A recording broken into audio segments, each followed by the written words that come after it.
A1, A1, A1. Yeah, truly. Cooler and I'm flyer too. Jam. Cooler and I'm flyer too. Welcome back to the show that's cool and fly too.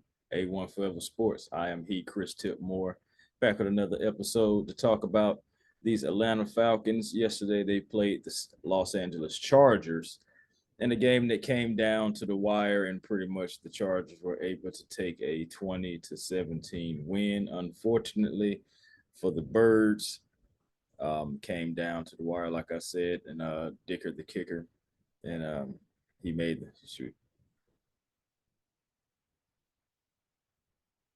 Unfortunately for them. Good things about the game, the run game. The run game was the best thing about the game. I think, offensive line, even though we was down a man, we was able to still, provide good run offense and move the ball against the Chargers defense.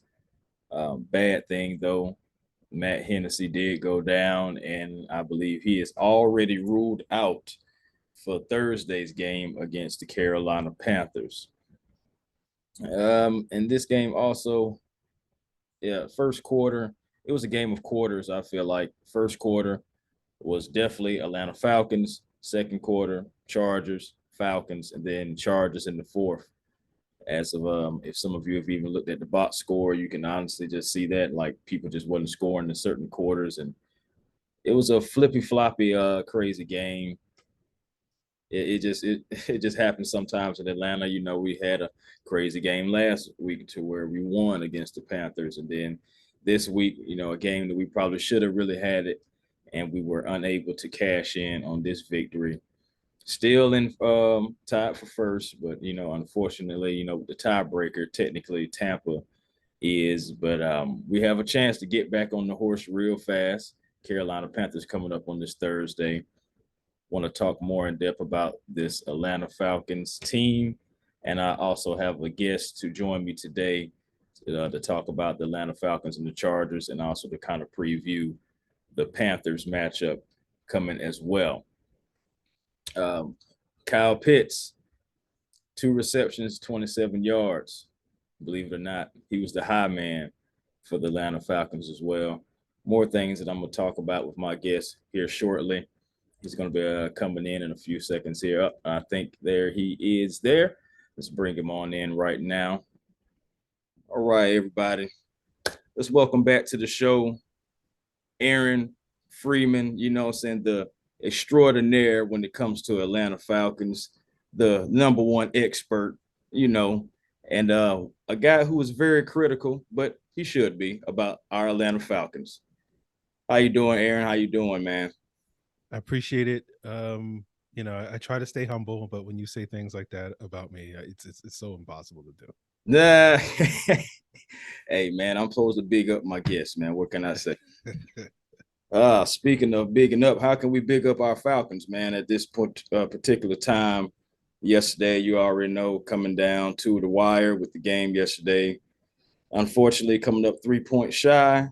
The word around is saying, well, if Young Way Cool makes that kick, but it's definitely way more than just coming down to a kick. And what was your take as far as, how the game went? For me, I think it just was like a crazy game all the way, like only in Atlanta though, right? Yeah, that's usually how it goes. I mean, it's kind of in a lot of ways different than the opposite of what happened the week before with the Panthers, where the Panthers seemed like they did enough to win that game, and then their kicker didn't necessarily do it for them. Right. Not to say that I went and bought his jersey.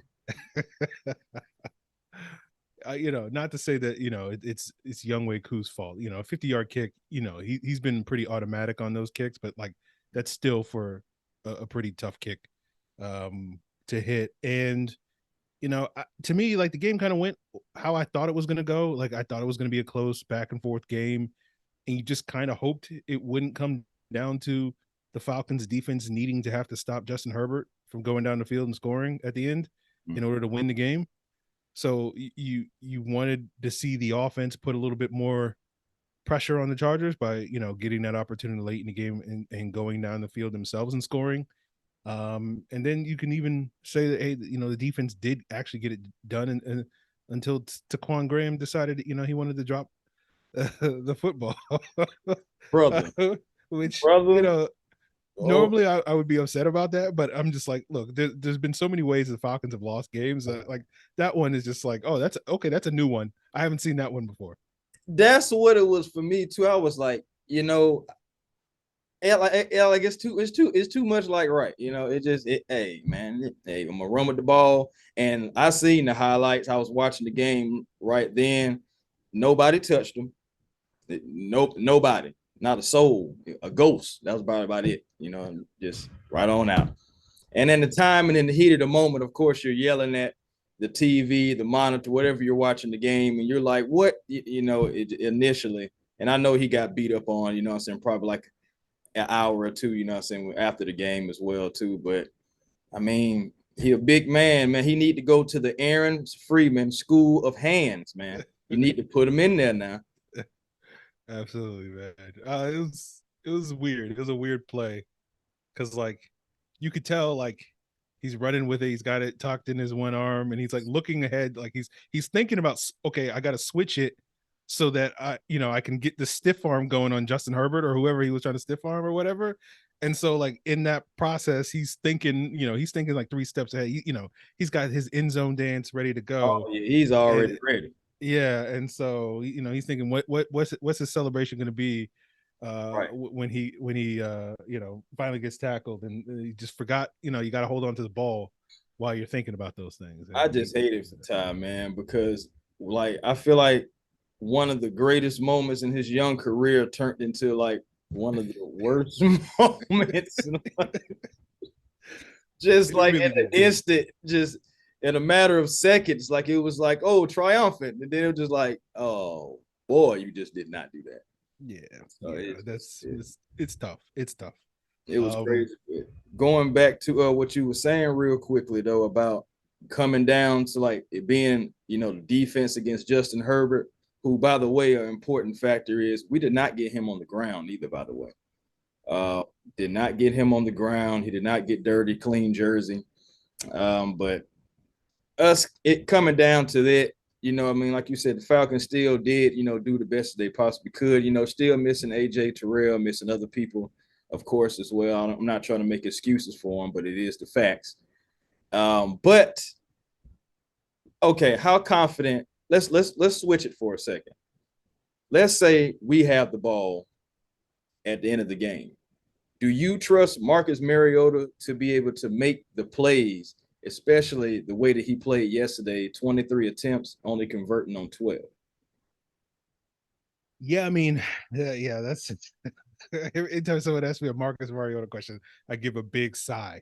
I can't help it. Not really.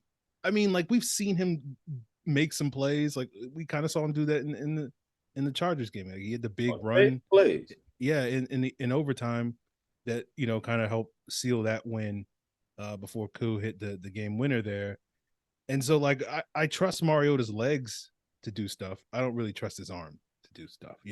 Like if it comes down to him dropping back and having to make a throw to Drake London or Kyle Pitts, I have a little bit of optimism and confidence that he can do that. It's not zero or anything like that, but like it's definitely not a high number. It's pretty low if it comes down to his arm. But his legs, yeah, I have a little bit more confidence that if he needs to go and buy time outside the pocket for his receivers to get open, or just needs to kind of tuck the ball on like a 3rd and 10 and pick up the first down with his legs, I believe and trust that he can do that. But beyond that, not a whole lot of confidence.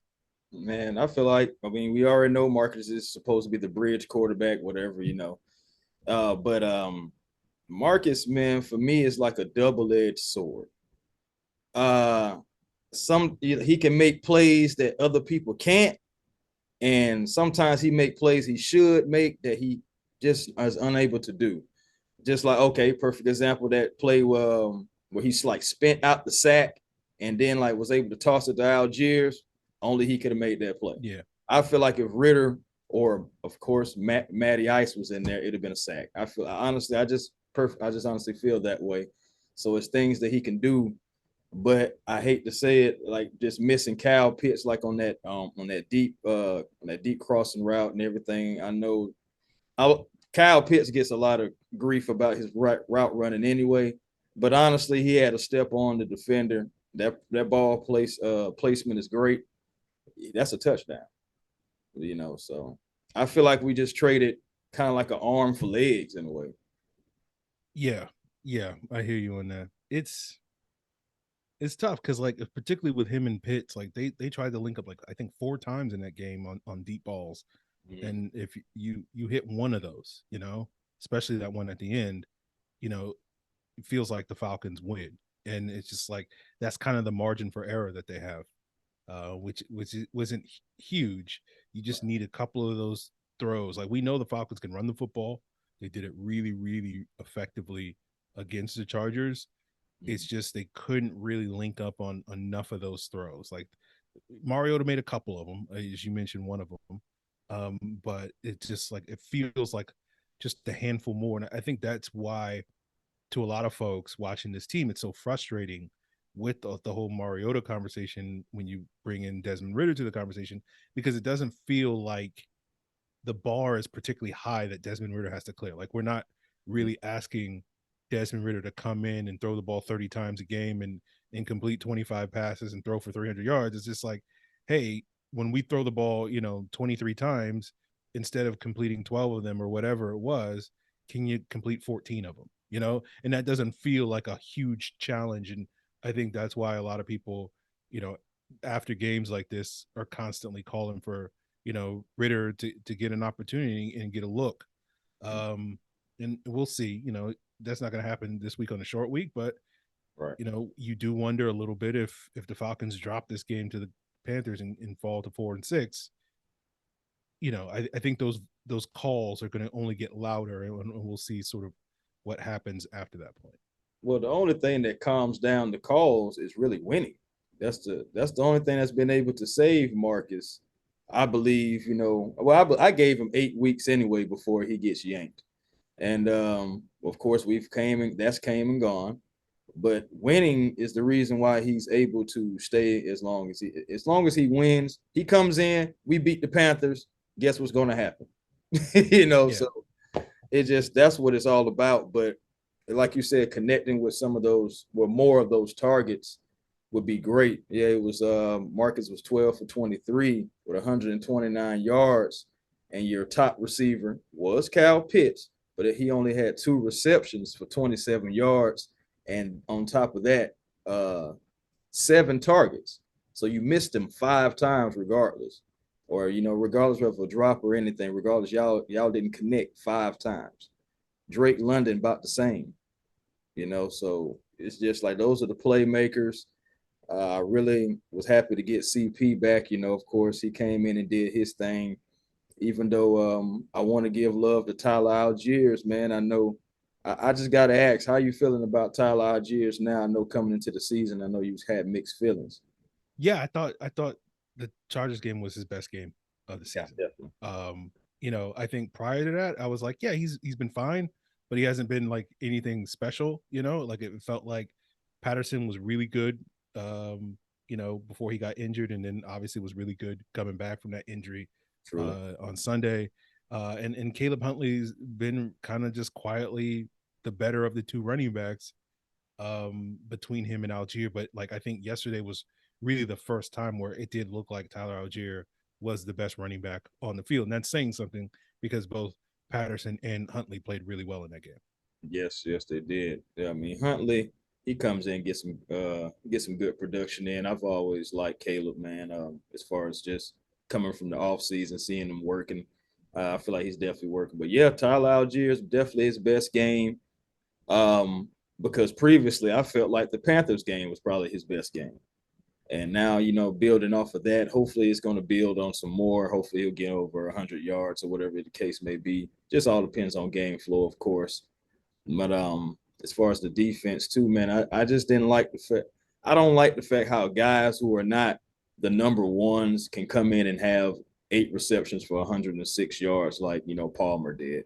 I don't like. I know AJ Terrell is not out there, but stuff like that happening. Of course, Everett. We've been having trouble with the tight end, kind of like all season. Yeah. Like often. I know, of course, winning covers things and stuff, but really, you look at it, that tight end, that middle period, it's just been like our Achilles heel lately too. Yeah. What do you feel like? Do you feel like the linebackers just are not getting home enough and filling the gaps enough? I mean, what is it you think? I think you're right with the tight end being a problem. I think on Sunday, a lot of it was there was a couple of times where Everett just kind of beat Richie Grant, and Richie Grant's kind of been their go-to cover guy when it comes to covering tight ends. He's done a better job of that than some of the other players on the team, like Michael Walker and some of the other safeties. Right. And you got to give Everett some credit. Like there was one route, I think in the second half, I can't remember when it was, where he I just already kind know of what you're talking about. he just like ran like a whip route and then just Yeah, beat Richie clean. And I was like, that was a clean, heck of a route. Like, clean. yeah. So like you give the tight end credit for that. But some of it I do think is the Falcons linebackers, particularly given how much zone they play, just haven't been great this year. That they weren't great last year, but I think a lot of people came into the season expecting improvements there, and we just haven't really seen it with a lot of the coverages that they did. I'll give the defense some credit. Like I was really worried about Austin Eckler having like 15 catches in this game and just eating them alive on some of that dink and dunk stuff. And that was not the case in this game, but part of that is, as you say, like because they were able to get the ball to Everett, they were able to get the ball to Josh Palmer quite a bit in this game. Like they didn't need Eckler, I'm sorry, to sort of carry that burden like that. So like I want to give the defense some credit for keeping Eckler in check, but at the same time, part of me wonders, did they really do a great job keeping him in check, or was everybody else just eating? So it seemed like he didn't need to do a whole lot in that game. Well, I hate to be the bearer of bad news and all, but I feel like it was just because everyone else was eating. Because in that game, Eckler came out of that game. I think he had like a little abdomen or something was going on with him. So for a minute, Eckler wasn't even in the game, and they still were moving the ball. What Spiller came in, what Michelle came in, so they still was able to kind of move the ball. And then you had other guys with like Carter. I think he had like over 50 yards reception. That hurts you. And these are guys who are not number ones. These are guys who are not number twos, because you already know their 1 and 2 is injured. So it was. So you did have that, but it quick turnaround. We gotta get ready for these Panthers, which is kind of like a mirror image of the Falcons in a way. I mean, that's just my opinion. And I say that just because both teams are going through stuff. They kind of don't know what's going on. Baker is absolutely hilarious. Gosh, like how he looks on the sideline is just like, come on, give me a chance. Give me a chance. I noticed that yesterday because I had the game on in the background. I was watching the Falcon game, and I just noticed in the fourth quarter they just kept showing Baker on the sideline, just sad, just sad Baker, like it's a whole meme or something like that. And I was just like I had the TV on mute, so I didn't know what they were saying, but like I was just cracking up looking at sad Baker. Yeah, because like I thought he was playing in the game, and then next thing you know, he was on the sideline, and it was just, I don't know what's going on in Carolina. I don't even. And they say, man, they could roll out. They don't know who they're gonna roll out. I mean, for all we know, we could get Sam Darnold. Yeah, And it just but that I feel like that's a good thing in a way. I mean, on a short week, you can't have too many days to make a decision. So, regardless who you roll out there, I mean, hey, it's not a Hall of Fame quarterback. So, and it's the same team that we just played. Normally, we do well up in Charlotte, against the Panthers too. So I'm just hoping, history repeats itself and we get this W, because we definitely need to get that bad taste of the Chargers out of our mouths, man. It was nasty. yeah, definitely. Like I want to look at this Chargers game as kind of a one-off. Like, yeah, some of these games, they're going to break in your favor, like we saw the week before against the Panthers, and some of these games won't break in your favor. And, that's just kind of the give and take in the NFL. But if they can't come back on a short week and beat this Panther team, I think this loss is going to feel a lot more significant to their season, because it just felt like it was such a winnable sort of game, similar to that week 1 game against the Saints. Sorry to bring up bad memories, but like it'll be interesting to see, where the Falcons wind up finishing this year, and whether or not we're going to look back at a couple of these games that like either went for you or against you and be like, okay, that was the thing that kind of had decided this season in the long run. So obviously if they win, those concerns go away, but if they lose, they come to the forefront. Okay, man. So few closing things before we get up out of here, man. Just right now, I mean, even after the loss, I feel like that is a kind of like, you can kind of just, kind of forget about this, and maybe you just be like, hey, that's what it is, short week, let's turn it around. Because I mean, hey, you got teams like the Jets beat the Bills yesterday. I feel like they probably like, we're gonna toss that one out. So I feel like the Falcons should do similar. Not saying that we're the Bills, but I think we should have a similar mindset. I am worried about this game just because, it's tough beating a divisional opponent, twice. And it's not like and like I say, I feel like the teams are kind of mirror imaged in a way, because that was a great game that we just had against them. And I expect them to play better. I expect us to play better. We're both coming off of losses. So right now, how do you feel? Do you feel that what's our percentile chance of actually still winning this division present day? I was actually, like I've gotten in the habit of checking like 538.com every week just to see what their win total projection is for the Falcons and their playoff odds or whatever. I think right now they're at like 34% to win the division. I think they're still giving the Bucks the benefit of the doubt in terms of winning the division, being the team that's favored to win it all. And right now, I think 538 has both the Falcons and Bucks projected at 8 and 9 finish, and because the Bucks hold the tiebreaker, that would give them the edge to win the division. So, piggybacking on a website that actually does math and calculates stats and stuff for a living, I feel like it's probably close to like 50-50, but like the Falcons have to take care of business over these next couple of games, right? Like to me, they got to win at least 3 out of the next 4 in order to really enhance their odds of winning division, because after the bye, it's not going to be easy to rack up wins. So like I feel like they need to be at least at 7-6 going into their week 14 bye to really have a good shot at winning the division. Right. That sounds about right. Yeah, because we still do have divisional opponents. We got to take care of the Panthers. Still got I feel like we have to win the Saints game 100%. Yeah, like you said, man, after the bye week, it's not like it's smooth sailing. So we have to take care of these games right here. It'd be great if we didn't lose anymore until the bye week. That'd be great. But hey, I can only wish upon so many stars, my brother. Yes, sir, man. But I appreciate you coming on, talking some Atlanta sports and Atlanta Falcons with me. Of course, let everyone know where they can find you. Yeah, they can check me out on Locked On Falcons daily, Monday through Friday, on your preferred podcast platform, as well as YouTube. And if you enjoy snark and sarcasm, then you can, of course, follow me on Twitter, because that's all you're going to get in terms of me on Twitter. That's at FalcFans, FalcFans. True story. I'm talking about, I'm just speaking from experience, man. That's all. Well, thank you, Aaron, for coming on again, man. Let's go ahead and shake it off. Get ready for this Panthers game, man. I know I'm gonna be definitely my eyes glued to the TV, and I say rise up, man. That's the only thing we can say, man. Really. Pretty much. Okay. Thank you for coming on for me again, boss man. All right, man. Really appreciate you having me.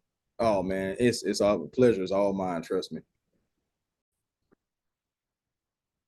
That was Aaron Freeman of Locked On Falcons. Special thanks and shout out to Aaron Freeman for providing some of his intellect on the Atlanta Falcons and some of his time to join my gracious show here, A1 Forever Sports. Thank you all for attending and watching this episode segment. More will be coming shortly. Until next time, be generational because it's always time to be. Why settle for less when you can have more with a vision? A1 Forever Sports, the show that's cool and fly too. Chris Tiltmore. Until next time, y'all, peace and blessings, and I'll holler.